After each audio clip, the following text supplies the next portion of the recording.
नमस्कार दोस्तों, स्वागत है आप सभी का संकल्प स्टडी पॉइंट उत्तराखंड में। तो दोस्तों आज हम देखेंगे वन्य जीव एवं संरक्षण पर बात करेंगे आज। और आज हम देखेंगे राष्ट्रीय उद्यान। ठीक है, तो उत्तराखंड में राष्ट्रीय उद्यान जो हैं 6 राष्ट्रीय उद्यान हैं, उनको हम जो है वन बाय वन देखेंगे और डिटेल में देखेंगे।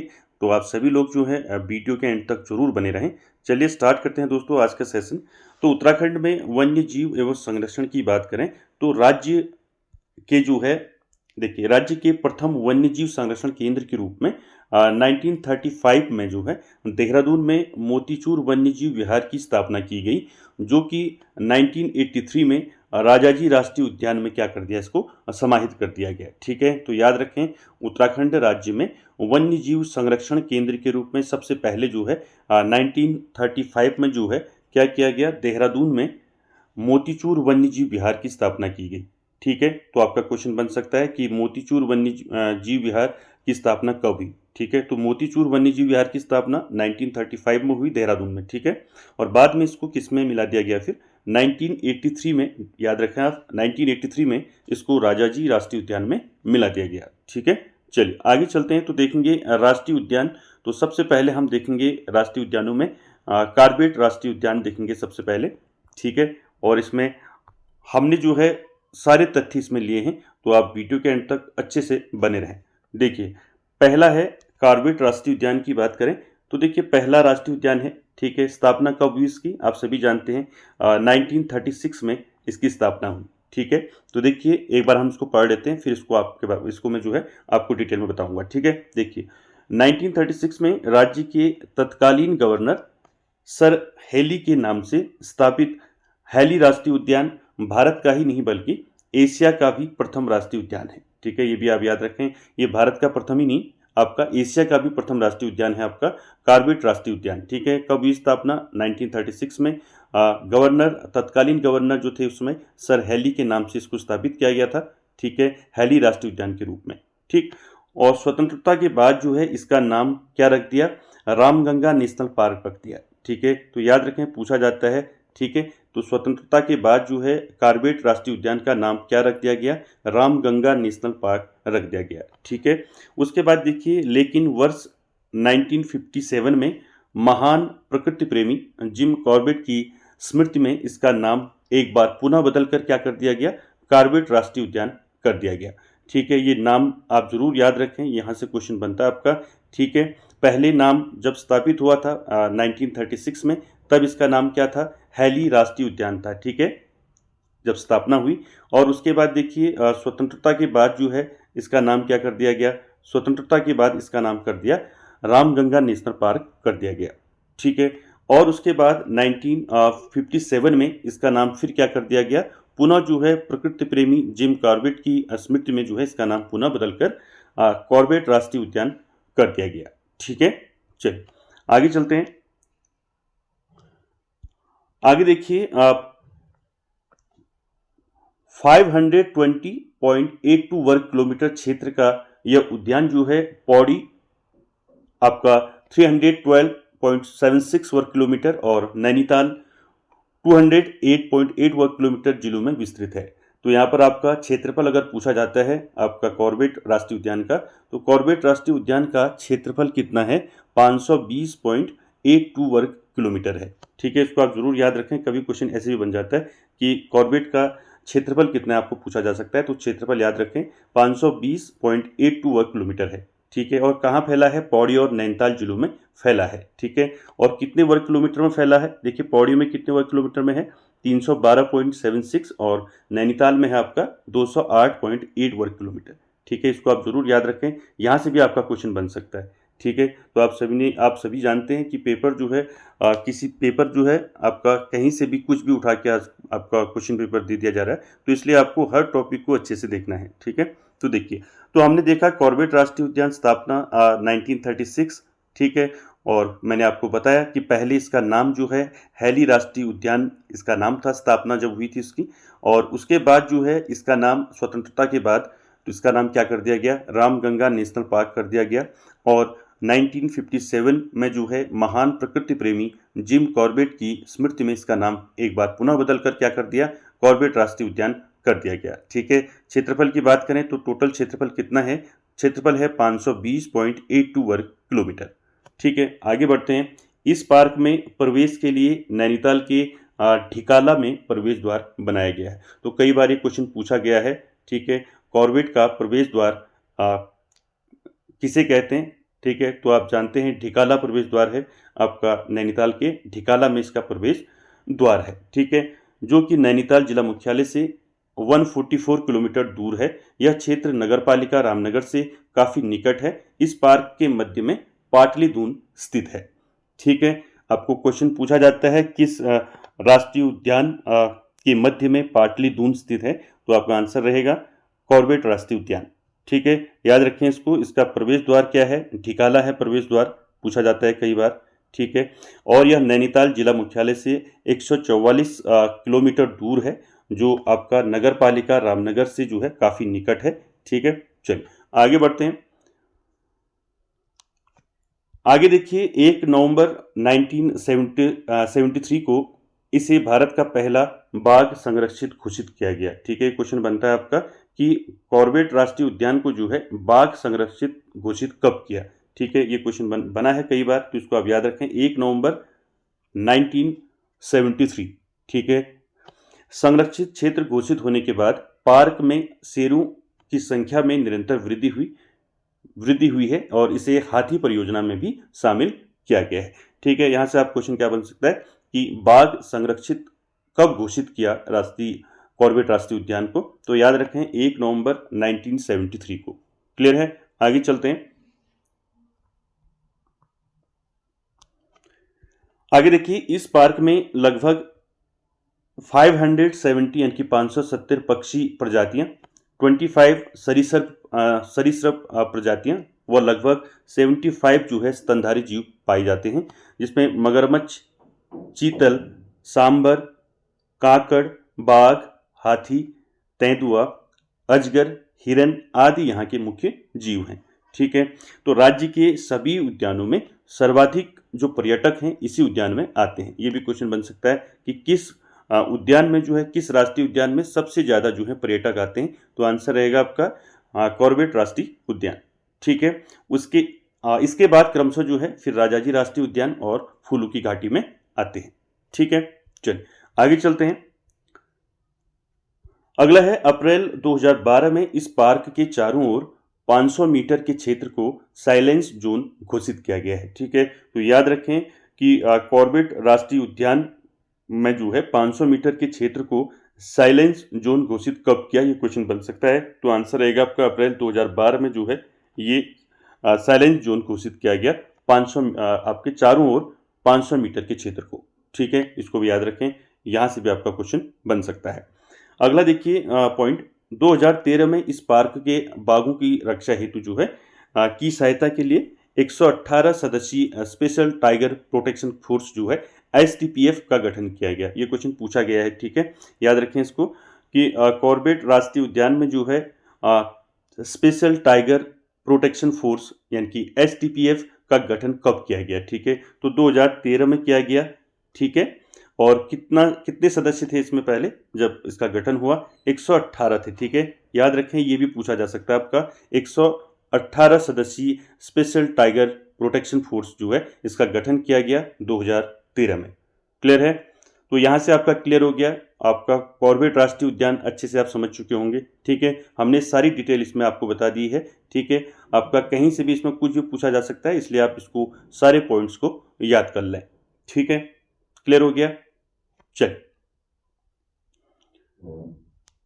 अगला है राष्ट्रीय उद्यान दूसरा, गोविंद राष्ट्रीय उद्यान।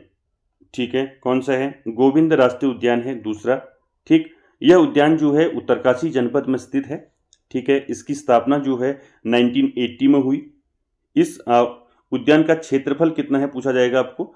उद्यान का क्षेत्रफल है 472 यानी कि 472 वर्ग किलोमीटर क्षेत्र में फैला है। ठीक है, राजाजी राष्ट्रीय उद्यान देहरादून से इस उद्यान का संचालन होता है और यहाँ भूरा भालू, कस्तूरी मृग, हिम तेंदुआ, भरल, काला भालू, मोनाल आदि मुख्य आकर्षण हैं और भोजपत्र, देवदार, बांज आदि पर्वतीय वनस्पति यहाँ देखने को मिलती है। तो दोस्तों देखिए, गोविंद राष्ट्रीय उद्यान किस जनपद में है, पहले तो आपको पता होना चाहिए। उत्तरकाशी जनपद में है गोविंद राष्ट्रीय उद्यान। इसकी स्थापना कब हुई? 1980 में इसकी स्थापना हुई। दो चीज होगी, ठीक है, किस जनपद में है और स्थापना कब हुई। क्षेत्रफल पूछा जा सकता है। गोविंद राष्ट्रीय उद्यान का क्षेत्रफल कितना है? तो 472 वर्ग किलोमीटर इसका क्षेत्रफल है। ठीक है, याद रखें, क्षेत्रफल से भी आपका क्वेश्चन बन सकता है। ठीक है, क्लियर हो गया। चलिए आगे चलते हैं। और यहाँ पर जो मुख्य आकर्षण है मैंने बता दिया आपको क्या क्या यहाँ है। ठीक है, भूरा भालू, कस्तूरी मृग, हिम तेंदुआ, भरल, काला भालू, मोनाल आदि जो है मुख्य आकर्षण है यहाँ के। ठीक है, और साथ ही साथ भोजपत्र, देवदार, बांज आदि जो पर्वतीय वनस्पति यहाँ देखने को मिलती है। क्लियर हो गया। गोविंद राष्ट्रीय उद्यान, ठीक है, स्थापना कब हुई? 1980 में स्थापना हुई। क्षेत्रफल कितना है? 472 वर्ग किलोमीटर इसका क्षेत्रफल है। ठीक है, और कहाँ है? उत्तरकाशी जनपद में। अगला देखेंगे, अगला आपका राष्ट्रीय उद्यान जो है कौन सा है? नंदा देवी राष्ट्रीय उद्यान है। ठीक है, तो देखिए, नंदा देवी राष्ट्रीय उद्यान की बात करें तो राज्य के चमोली जिले में जो है सीमा पर स्थित है। आपका चमोली जनपद में स्थित है नंदा देवी राष्ट्रीय उद्यान। इसका क्षेत्रफल कितने क्षेत्रफल में फैला है?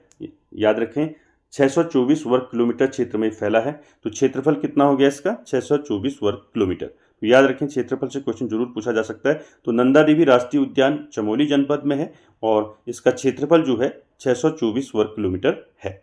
ठीक है, इस राष्ट्रीय उद्यान की स्थापना 1982 में की गई और यह उद्यान जो है 5431 मीटर की ऊंचाई पर स्थित है। ये ऊंचाई दे रखी है। ठीक है, ऊंचाई भी याद रखें कितनी ऊंचाई पर स्थित है। इस उद्यान में जो है हिमालयन भालू, स्नो लेपर्ड्स, मस्क डियर, मोनाल, कस्तूरी मृग आदि पशु पक्षियों का बाहुल्य है। और पार्क का मुख्यालय कहाँ है? जोशीमठ में है। तो दोस्तों देखिए, नंदा देवी राष्ट्रीय उद्यान कहाँ है? चमोली जनपद में है। इसका क्षेत्रफल है 624 वर्ग किलोमीटर और इसकी स्थापना कब हुई? 1982 में हुई, यानी कि 1982 में इसकी स्थापना हुई। ठीक है, और इसका मुख्यालय कहाँ है? इसका मुख्यालय है जोशीमठ में। याद रखें, मुख्यालय भी पूछा जा सकता है कभी कि नंदा देवी राष्ट्रीय उद्यान का मुख्यालय कहाँ है। तो आंसर रहेगा आपका जोशीमठ। ठीक है, चलिए अगला देखेंगे क्वेश्चन। आपका अगला जो टॉपिक है आपका, देखिए अगला है फूलों की घाटी राष्ट्रीय उद्यान।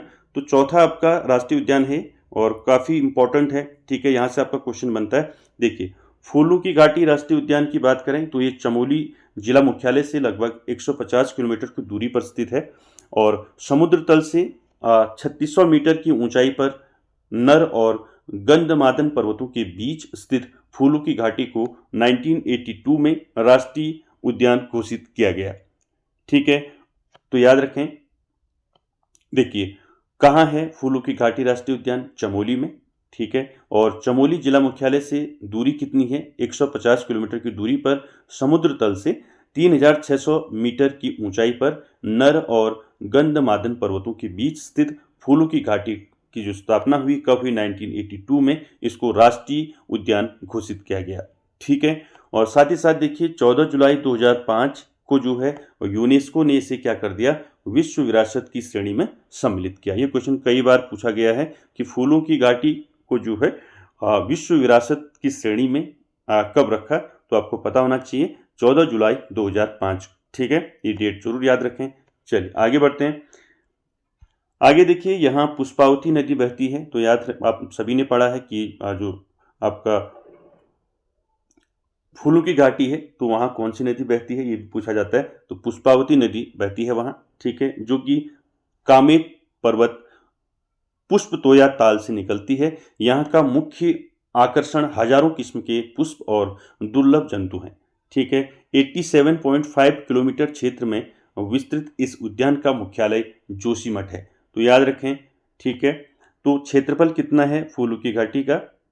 तो फूलों की घाटी का क्षेत्रफल है 87.5 किलोमीटर, सबसे कम क्षेत्रफल है। ठीक है, अगर पूछा जाता है किस राष्ट्रीय उद्यान का क्षेत्रफल सबसे कम है तो वह आपका फूलों की घाटी। ठीक है, 87.5 किलोमीटर इसका क्षेत्रफल है और मुख्यालय कहाँ है? मुख्यालय है इसका जोशीमठ। ठीक है, क्लियर है। तो देखिए फूलों की घाटी जो राष्ट्रीय उद्यान है ये चमोली जनपद में है, ठीक है। मैं बार बार आपको रिवाइज करा रहा हूँ जिससे आपको ये याद हो जाएगा, ठीक है। तो देखिए फूलों की घाटी राष्ट्रीय उद्यान चमोली जनपद में है, ठीक है। और चमोली जनपद मुख्यालय से जो है 150 किलोमीटर की दूरी पर है, ठीक है। इसकी स्थापना जो है कब हुई, 1982 में इसको राष्ट्रीय उद्यान घोषित किया गया और 14 जुलाई 2005 को जो है इसको यूनेस्को ने इसे विश्व विरासत की श्रेणी में सम्मिलित किया। और यहाँ पुष्पावती नदी बहती है, ठीक है। और पुष्पावती नदी जो है कामेट पर्वत पुष्प तोया ताल से निकलती है। यहाँ का मुख्य आकर्षण जो है हजारों किस्म के पुष्प और दुर्लभ जंतु हैं, ठीक है। इसका क्षेत्रफल की बात करें, क्षेत्रफल है 87.5 किलोमीटर इसका क्षेत्रफल है। और इसका मुख्यालय की बात करें तो मुख्यालय इसका जोशीमठ है, ठीक है। चलिए आगे देखते हैं।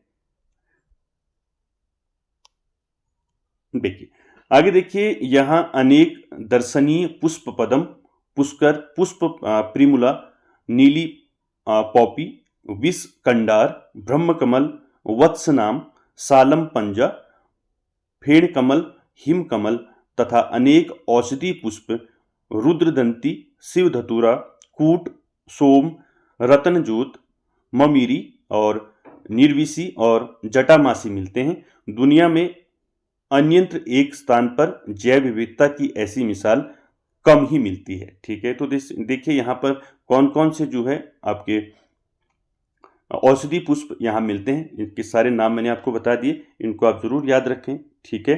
तो क्या क्या है दर्शनीय पुष्प आपके, क्या क्या है देखिए, पुष्प पदम पुष्कर और पुष्प प्रिमुला, नीली पॉपी, विष कंडार, ब्रह्म कमल, वत्सनाम, सालम पंजा, फेड़ कमल, हिम कमल तथा अनेक औषधि पुष्प जैसे रुद्रदंती, शिव धतूरा, कूट और सोम, रतनजोत, ममीरी और निर्विशी और जटामासी मिलते हैं। दुनिया में अन्यत्र एक स्थान पर जो है जैव विविधता की ऐसी मिसाल कम ही देखने को मिलती है। क्लियर है। आगे चलते हैं। देखिए फूलों की घाटी को ढूंढने का श्रेय किसको जाता है, तो आप सभी जानते हैं पर्वतारोही फ्रैंक स्माइथ को जो है श्रेय जाता है फूलों की घाटी को ढूंढने का। देखिए कब ढूंढा, देखिए सन 1931 को, ठीक है। सन 1931 में जो है कामेट पर्वत पर चढ़ने के बाद फ्रैंक स्माइथ जो है गंधमादन पर्वत श्रृंखला से होकर बद्रीनाथ की ओर जा रहे थे।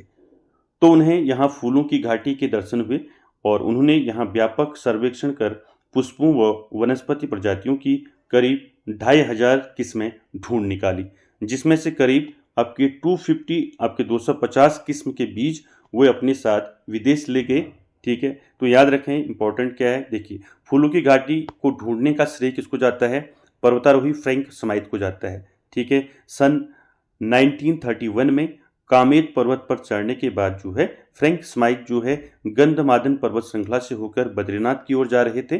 तो तब उनकी नज़र पड़ी तो उन्होंने देखा फूलों की घाटी के दर्शन हुए उनको, और उन्होंने यहाँ व्यापक सर्वेक्षण कर पुष्पों व वनस्पति प्रजातियों की करीब 2500 किस्मों को ढूंढा। तो याद रखें कभी ये भी पूछा जा सकता है कि पर्वतारोही फ्रैंक स्माइथ द्वारा फूलों की घाटी में कितने प्रकार की प्रजातियां जो हैं उन्होंने ढूंढी, तो 2500 किस्में उन्होंने ढूंढी, जिसमें 250 किस्म के बीज वो अपने साथ विदेश ले गए। और फ्रैंक स्माइथ की पुस्तक है द वैली ऑफ फ्लावर। तो ये कई बार ये क्वेश्चन पूछा है आपको, ठीक है, कि द वैली ऑफ फ्लावर पुस्तक किसकी है, ठीक है। तो याद रखेंगे फ्रैंक स्माइथ की पुस्तक है द वैली ऑफ फ्लावर। प्रकाशित होने पर पूरी दुनिया का ध्यान इसकी ओर गया। तो जब इनकी बुक प्रकाशित हुई द वैली ऑफ फ्लावर, तो उसके बाद पूरी दुनिया में जो है पूरी दुनिया के लोगों का ध्यान इसकी ओर गया, फूलों की घाटी की ओर, ठीक है। चलिए आगे देखते हैं। फूलों की घाटी को स्कंद पुराण के केदारखंड में नंदनकानन कहा गया है। इंपॉर्टेंट है, सीधे क्वेश्चन बन सकता है कि फूलों की घाटी को स्कंद पुराण में क्या कहा गया है, तो याद रखें नंदनकानन कहा गया है, ठीक। और देखिए महाकवि कालिदास ने मेघदूत में इसे क्या कहा है, अलका कहा है, याद रखें अलका, ठीक है। ये भी क्वेश्चन बन सकता है कि फूलों की घाटी को जो है महाकवि कालिदास ने मेघदूत में क्या कहा है फूलों की घाटी को, तो अलका कहा है, ठीक है, अलका, याद रखें।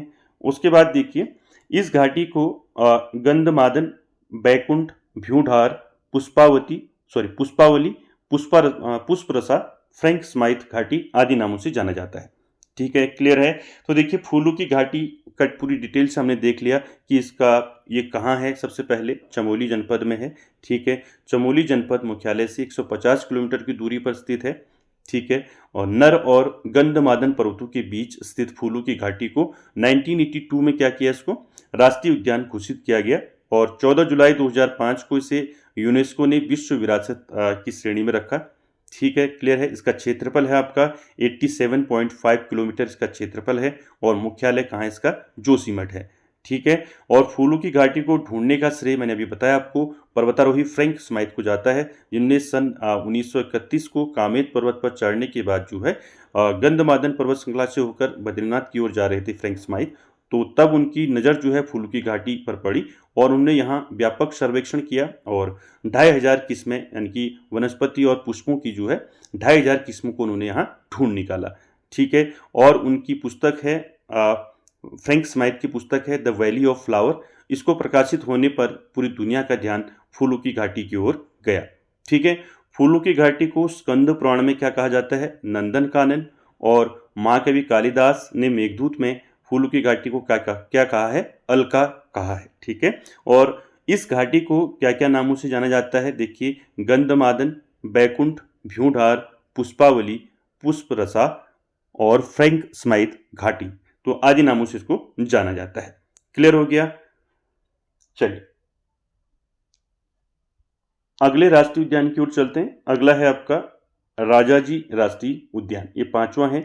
इसके बाद एक और होगा छठा, इनकी 6 आपकी क्या है, राष्ट्रीय उद्यान है। ठीक है, चलिए इसको देखते हैं। 5वां देखिए राजाजी राष्ट्रीय उद्यान की बात करें तो सन 1983 में स्थापित किया गया था इसको और 820.42 आपका जो है वर्ग किलोमीटर क्षेत्रफल में फैला है राजाजी राष्ट्रीय पार्क। ठीक है, और ये कहाँ है, जनपद देहरादून, हरिद्वार व पौड़ी जिलों में फैला है। तो कई बार पूछा जाता है कि राजाजी राष्ट्रीय उद्यान जो है कितने जनपदों में फैला है। ठीक है, याद रखें कितने जनपदों में फैला है, देहरादून, हरिद्वार और पौड़ी जिलों में फैला है। ठीक है, याद रखें।